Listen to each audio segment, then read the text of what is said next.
Hello students, welcome to my YouTube channel.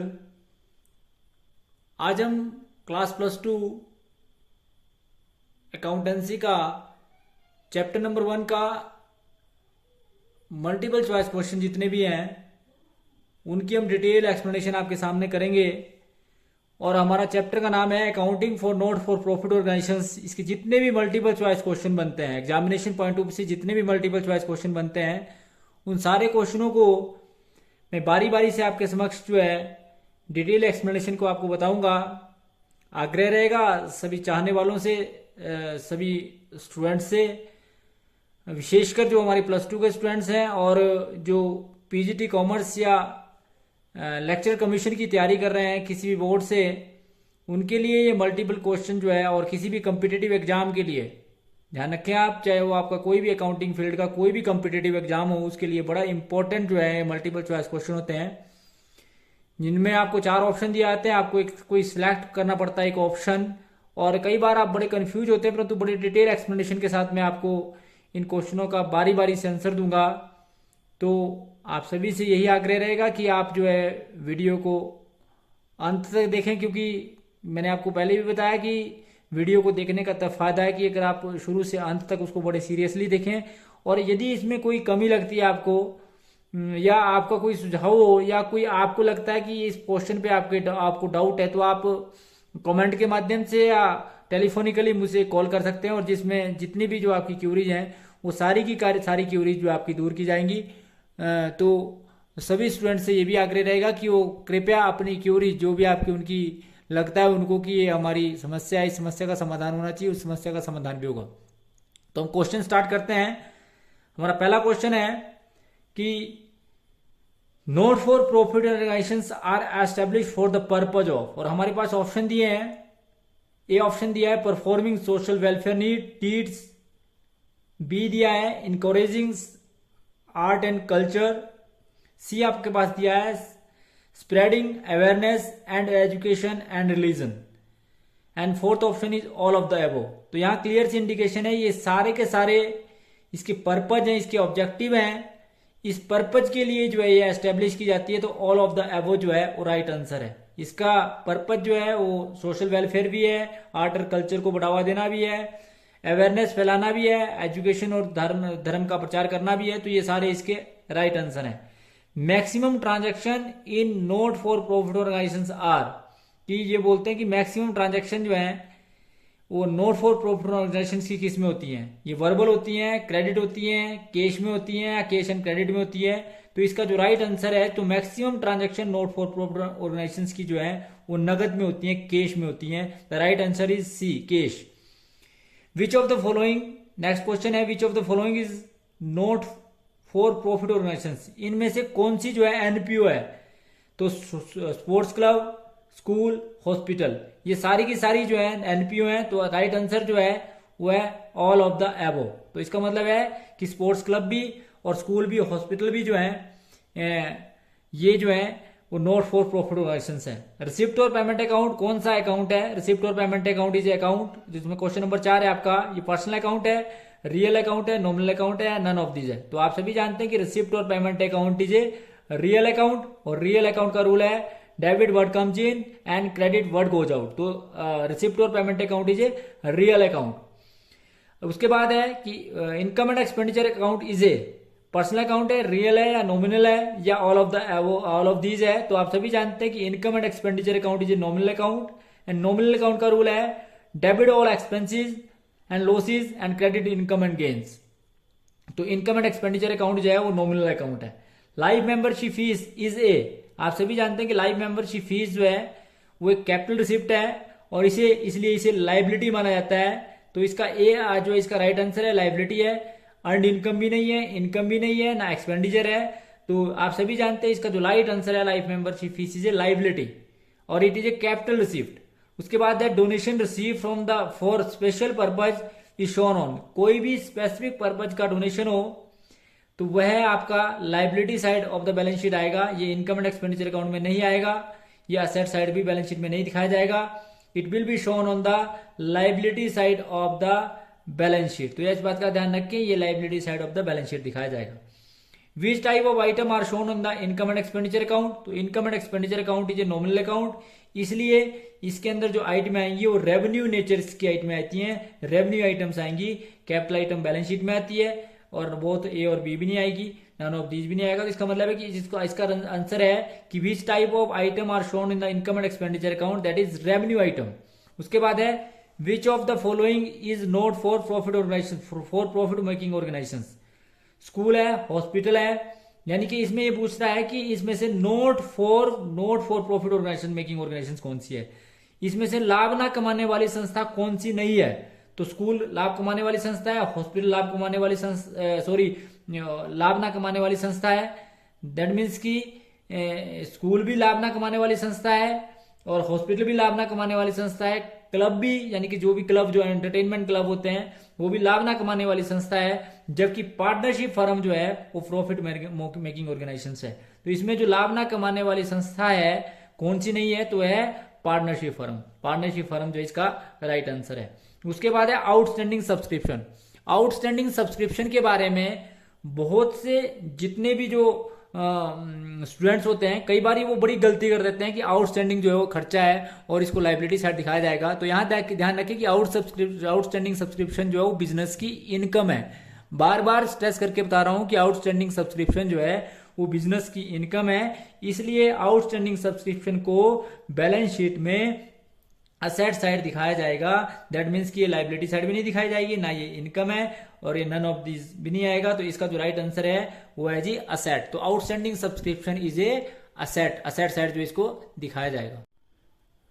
Next question आपका 11 question है, which of the following is item is a not income, is not income, which of the following item is not income, कि जो इसमें से जो है वो कौन सी आइटम जो है वो इनकम नहीं है।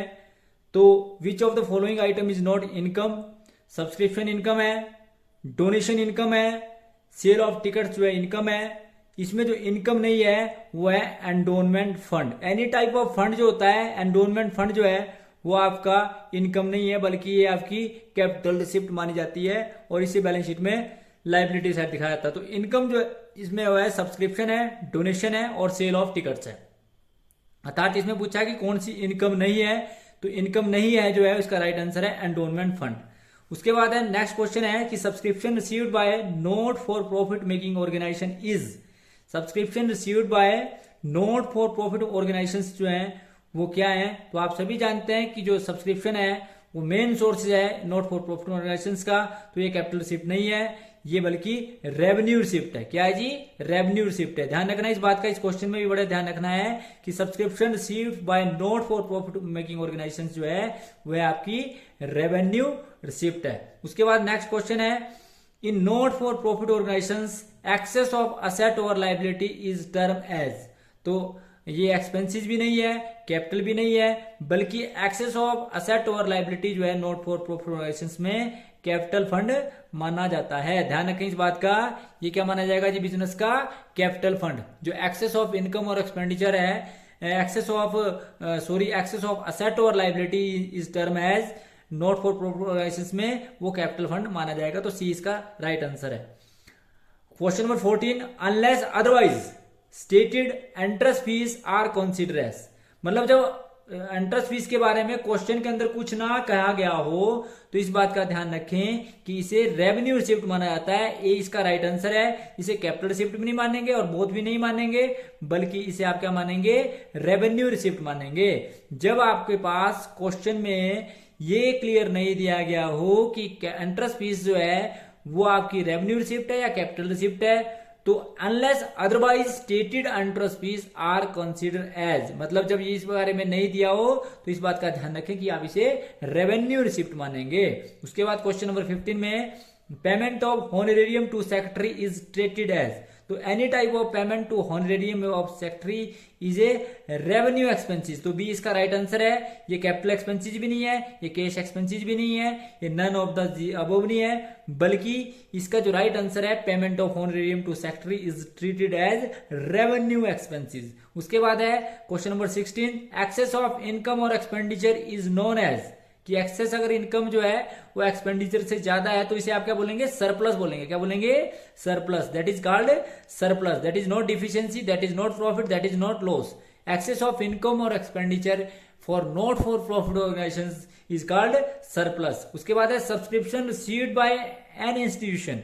जो subscription received by an institution है वो आपकी रेवेन्यू रिसिप्ट है, क्योंकि रेवेन्यू रिसिप्ट इसलिए माना जाता है क्योंकि subscription is the main source of not for profit organisations. तो ये कैपिटल रिसिप्ट भी नहीं है, बोथ भी नहीं है, बल्कि ये रेवेन्यू रिसिप्ट है। उसके बाद क्वेश्चन नंबर 18 है एक्सेस ऑफ एक्सपेंसेस और इनकम इज टर्म एज। तो ये सरप्लस नहीं है, बल्कि ये क्या है, डिफिशियंसी है। इसको बोलते हैं डेफिशिएंसी, यानी कि डिफिसिट भी बोलते हैं या डेफिशिएंसी बोलते हैं। ये सरप्लस भी नहीं है, ये प्रॉफिट भी नहीं है, लॉस भी नहीं है, बल्कि एनपीओ का जो एक्सेस ऑफ एक्सपेंसेस और इनकम आता है उसे आप डेफिशिएंसी की संज्ञा देते हैं। उसके बाद क्वेश्चन नंबर 19 रिसिप्ट और payment account is prepared bye. आप सभी जानते हैं कि रिसिप्ट और payment account is prepared by trading organisations के द्वारा नहीं, नोट ट्रेडिंग ऑर्गेनाइजेशंस के द्वारा। एनपीओ के द्वारा जो है रिसिप्ट और पेमेंट अकाउंट में आता है, इंडस्ट्रियल इंस्टीट्यूशन के द्वारा भी नहीं, गवर्नमेंट इंस्टीट्यूशन के द्वारा भी नहीं, बल्कि जो इसका राइट आंसर है कि रिसिप्ट और payment account is prepared by non trading institution. तो B is the right answer. उसके बाद है question number 20 income and expenditure account is prepared by. Income and expenditure account is prepared by trading institution, non trading institution. तो इसका right answer भी B है, non trading institution, ना कि industrial institution या गवर्नमेंट इंस्टीट्यूशन। तो इसका right answer भी है non trading institution. Generally receipt और पेमेंट अकाउंट शो क्या करता है, रिसिप्ट और पेमेंट अकाउंट क्या शो करता है, सरप्लस शो करता है, डिफिशियंसी शो करता है, डेबिट बैलेंस शो करता है, क्रेडिट बैलेंस शो करता है। तो इसका राइट आंसर है डेबिट बैलेंस। जो रिसिप्ट और पेमेंट अकाउंट ऑलवेज शो ए डेबिट बैलेंस। जनरली सामान्यतः रिसिप्ट और पेमेंट अकाउंट का हमेशा डेबिट साइड का टोटल क्रेडिट साइड के टोटल से ज्यादा होता है, इसलिए ये डेबिट बैलेंस शो करता है। ध्यान रखें इस बात का, कई बार आप ये सोचते हैं कि डेबिट साइड का टोटल ज्यादा है और क्रेडिट में हमने बैलेंस लिखा, परंतु ध्यान रखें इस बात का, जिस साइड का टोटल ज्यादा आता है अर्थात रिसिप्ट और पेमेंट अकाउंट जनरली ज्यादातर टाइम में डेबिट बैलेंस ही शो करता है, अर्थात हमेशा डेबिट साइड का टोटल जो है वो क्रेडिट साइड के टोटल से ज्यादा आता है। उसके बाद है अगला क्वेश्चन है sale of grass by sports club is revenue receipt, capital receipt, profit और लॉस। तो ये ध्यान रखें sale of grass by sports club is a revenue receipt, revenue receipt मानी जाती है। उसके बाद है income and expenditure account show. तो आपको भी बताया था कि इनकम एंड एक्सपेंडिचर अकाउंट में या तो सरप्लस आता है या डिफिसिट आता है या डिफिशियंसी आती है। ये ना तो कैश बैलेंस आता है, ना कैपिटल फंड आता है और ना नेट प्रॉफिट नेट लॉस आता है। तो इसका राइट आंसर है surplus and deficit, surplus and deficit. उसके बाद है 24 question property received from dead person is term as. तो ये बहुत ध्यान रखें इस बात का कि जो आपको मृतक व्यक्ति की कोई प्रॉपर्टी मिलती है उसको आप लीगेसी की संज्ञा देते हैं, that is called legacy. Property receive from dead person is term as legacy. तो इस बात का ध्यान रखें कि जो प्रॉपर्टी आपको डेड पर्सन से रिसीव होती है दैट इज कॉल्ड लीगेसी, इसको आप क्या बोलते हैं, लीगेसी की संज्ञा दी जाती है। तो thanks for watching the video, please like comment and subscribe my channel and press bell icon for next notification. ये मैंने आपको नोट फॉर प्रॉफिट ऑर्गेनाइजेशंस का मल्टीपल चॉइस क्वेश्चन का केवल मात्र एक पार्ट कराया। अगले वीडियो में अगला पार्ट किया जाएगा, क्योंकि वीडियो ज्यादा लंबी ना हो और बच्चे इंटरेस्ट से भी देखें, इसके लिए मैं छोटी छोटी वीडियो बना रहा हूं। क्योंकि आप जब भी कभी वीडियो को देखें तो बड़े ध्यान से देखें और उसको बड़े ध्यान से समझें, और यदि कोई आपकी क्यूरीज हो या आपको कोई डाउट हो तो आप उसके लिए मुझे कॉल कर सकते हैं। Thanks for watching the video, thank you.